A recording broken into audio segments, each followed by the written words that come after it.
चंद्रकांत आणि सूर्यकांत मांढरे या कोल्हापूरच्या दोन पैलवान बंधूंनी मराठी चित्रपटसृष्टीवर प्रदीर्घ काळ राज्य केलं। दोघंही कसलेले अभिनेते, त्याचप्रमाणे कसलेले चित्रकारही होते। यापैकी सूर्यकांत मांढरे यांचा 2 जून हा जन्मदिवस।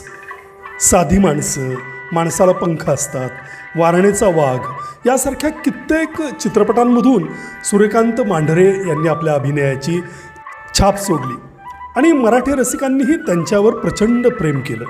सांगते ऐकासारखा त्यांची प्रमुख भूमिका नायकाची असलेला चित्रपट हा आजपर्यंतचा रेकॉर्ड ब्रेक चित्रपट, म्हणजे अजूनही या चित्रपटाचं गर्दीच्या उच्चांकाचं रेकॉर्ड कुणीही मोडलेलं नाही। ग्रामीण मराठी चित्रपटांचा इतिहास निघाला की सूर्यकांत हे आठवतीलच।